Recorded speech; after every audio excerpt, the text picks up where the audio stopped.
দর্শক, ভারত বাংলাদেশ সম্পর্ক নিয়ে আবারও আলোচনা বসতে হয়েছে। আমি এর আগে প্রথম আজকে দিনে যখন বাংলাদেশের হাই কমিশনারকে ভারত তলব করলো, তার আগেই আমরা ভারতের আসামের মুখ্যমন্ত্রীর একটা বক্তব্য ধরে আমরা বলেছিলাম যে এইভাবে চললে পরিস্থিতি আস্তে আস্তে খারাপ হবে, দুই দেশের জন্যই মঙ্গলজনক হবে না। এটা ভারতীয়দের বোঝা উচিত, আমাদের দেশে আরো বেশি করে বোঝা উচিত। আমরা ছোট্ট প্রতিবেশী, আমাদের ক্ষমতা কম, সক্ষমতা কম, ক্ষতি হওয়ার হলে আমাদের বেশি হবে। তারপর পরই আবার খবর এলো ভারতে বাংলাদেশের হাই কমিশন, কিন্তু ভারতীয় হাই কমিশনারকে ডেকে বাংলাদেশ কি বলতে পারে? এটা কি বাংলাদেশ যে ডেকে তলব করেছিল ভারতীয় হাই কমিশনারকে সেইটার রিয়েকশন? কিন্তু পরে জানা গেল না রিয়েকশন, তা না আরো ব্যাপক ঘোলঘটা, গঞ্জাম এবং প্যাচের ইঙ্গিত, এবং সেই খবরগুলোই পত্রপত্রিকায় এসছে এবং খুবই সাংঘাতিক। আমি আপনাদেরকে বলেছিলাম এগুলো নিয়ে আমরা পরবর্তীতে আবার আলাপ করব। যে খবরগুলো আমাদের সামনে আছে, খবর কোনোটাই আমাদের জন্য খুব একটা সুখকর খবর হওয়ার কথা না, বা খবরগুলোকে আমরা যদি একেবারেই উড়িয়ে দিই তাহলে সেই ব্যাপারটা একটু দুশ্চিন্তারই হবে। বরঞ্চ ইতিমধ্যেই বড় বড় পত্রপত্রিকা যেগুলো আছে সেগুলো খবর দিয়েছে ঢাকায় অবস্থিত ভারতীয় হাই কমিশনে সাম্প্রতিক নিরাপত্তা হুমকি এবং বাংলাদেশে কোনো কোনো রাজনৈতিক নেতার উস্কানিমূলক ভারত বিরোধী বক্তব্যের কূটনৈতিক প্রতিবাদ জানাতে ভারতের পররাষ্ট্র মন্ত্রণালয় আজ দিল্লিতে নিযুক্ত বাংলাদেশের রাষ্ট্রদূত মোহাম্মদ রিয়াজ হামিদুল্লাহকে তলব করেছে। দেখেন, দুইটা ইস্যু কি বলা হচ্ছে। একটা হচ্ছে যে নিরাপত্তাটা হচ্ছে তাদের হাই কমিশনের নিরাপত্তা, সেই হাই কমিশন ঘেরাওয়ের কর্মসূচি আছে, সেই নিরাপত্তা, এবং বাংলাদেশে বসে উস্কানিমূলক ভারত বিরোধী বক্তব্য, মানে হাসনাত আবদুল্লাহ যে বক্তব্যটা দিয়েছে যে তারা সেভেন সিস্টার বিচ্ছিন্ন করে ফেলবে প্রয়োজনে। হ্যাঁ, এই তলবের ঘটনা ঘটলো এমন এক প্রেক্ষাপটে যখন জুলাই ঐক্য নামের একটি সংগঠন বুধবার ঢাকায় ভারতীয় হাই কমিশন ঘেরাও করার ঘোষণা দিয়েছে। এই কারণে ঢাকায় কূটনৈতিক এলাকায় নিরাপত্তা জোরদার করা হয়েছে।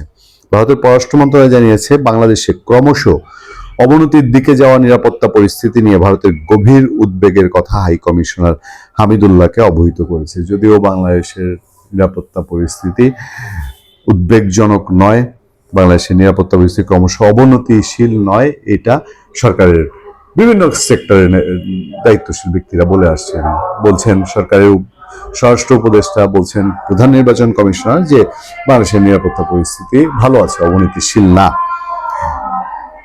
ভারত থেকে বিবৃতি আবার দিয়েছে এই বাংলাদেশ হাই কমিশনারকে ডাকার পরে। মন্ত্রণালয়ের বিবৃতিতে বলা হয়, বিশেষ করে কিছু চরমপন্থী গোষ্ঠীর কর্মকাণ্ডের বিষয়ে তার দৃষ্টি আকর্ষণ করা হয়েছে, মানে বাংলাদেশ হাই কমিশনের দৃষ্টি আকর্ষণ করেছে, যারা ঢাকায় অবস্থিত ভারতীয় মিশনের চারপাশে নিরাপত্তা সংকট সৃষ্টির পরিকল্পনার ঘোষণা দিয়েছে। বিষয়টা অনেক জটিল না? চরমপন্থী গোষ্ঠী, তাহলে সে হাই কমিশনারকে কি সুনির্দিষ্টভাবে কোনো তালিকা দেওয়া হয়েছে? বলা হয়েছে এরা চরমপন্থী গোষ্ঠী এবং তারা বাংলাদেশে হাই কমিশনারের আশেপাশে নিরাপত্তা বিঘ্ন তৈরি করবে। ভারত জানিয়েছে সাম্প্রতিক সময়ে বাংলাদেশে ঘটে যাওয়া কিছু ঘটনার পটভূমিতে চরমপন্থী গোষ্ঠীগুলো যে ভ্রান্ত বয়ান তৈরি করার চেষ্টা করছে তা ভারত সম্পূর্ণভাবে প্রত্যাখ্যান করে। বিবৃতিতে আরো বলা হয়, দুঃখজনকভাবে অন্তর্বর্তী সরকার এ পর্যন্ত ঘটনার পূর্ণাঙ্গ তদন্ত করেনি। সরকারের প্রতি একটা অভিযোগ আছে এবং সংশ্লিষ্ট ঘটনাগুলো সম্পর্কে ভারতের সঙ্গে কোনো অর্থবহ প্রমাণও ভাগ করে নেয়নি।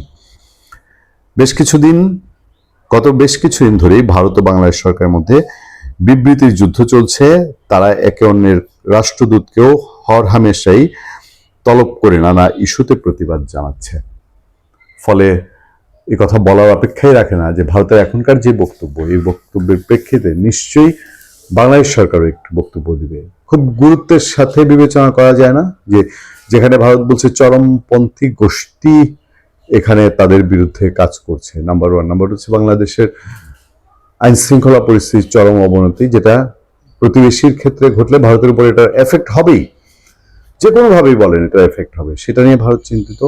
আর তার চেয়ে বড় কথা হলো যে বাংলাদেশের গভর্নমেন্টের দৃষ্টিগোচর করা হয়েছে, মোটামুটি ভারতের দিক থেকে বলা হচ্ছে বাংলাদেশের গভর্নমেন্টকে যেটা দৃষ্টিগোচর করা হয়েছে এটা বাংলাদেশের গভর্নমেন্ট এটা পাত্তা দিচ্ছে না। এখন আমাদের এই গভর্নমেন্ট কতটা অ্যাক্ট করছে তার ইন্টারেস্টের বাইরে, মানে তার ইন্টারেস্ট, ধরেন এই যে যারা এই মুভমেন্টগুলো করছে, আর বাংলাদেশের প্রধান উপদেষ্টা ডক্টর মোহাম্মদ ইউনূস, তিনি নিজেই তো ভারত সম্পর্কে বারবার নানান রকম কথা বলছেন।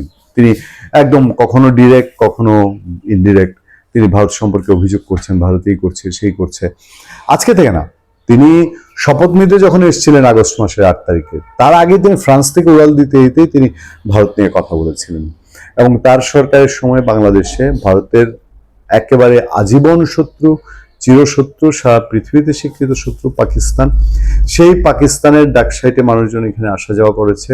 বলা হচ্ছে বিভিন্ন অ্যাঙ্গেল থেকে যে বাংলাদেশে এই যে গোষ্ঠীগুলো কোনো কারণ ছাড়াই, ধরেন ওসমান হাদির ঘটনায় ঢাকা শহরের মধ্যে থেকে আপনার ওসমান হাদির শুটাররা তারা পালিয়ে গেল, তারা চলে গেল এই কাজ করে এবং ভারতে গিয়ে আশ্রয় নিল। আচ্ছা, ভারতে যদি আশ্রয় নিয়েই থাকে, যদি প্রমাণ হয়, তাহলে যাওয়ার পথটুকু তো বাংলাদেশ তারা পাড়ি দিয়েছে এবং দীর্ঘ প্রায় 10-12 ঘন্টার সময় তাদের কনফার্মলি সেটা লেগেছে। এই সময়টায় বাংলাদেশের ভিতর থেকে তাদেরকে চিহ্নিত করা গেল না, তাদেরকে ধরা গেল না, তারা ওই পারে চলে গেল।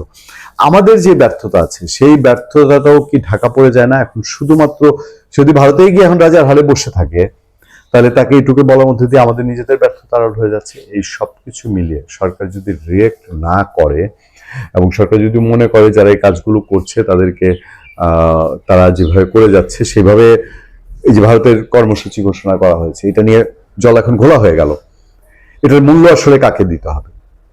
ভালো থাকবেন, সুস্থ থাকবেন। আপনার সাথে আমি আতিক রহমান, পূর্ণিয়া।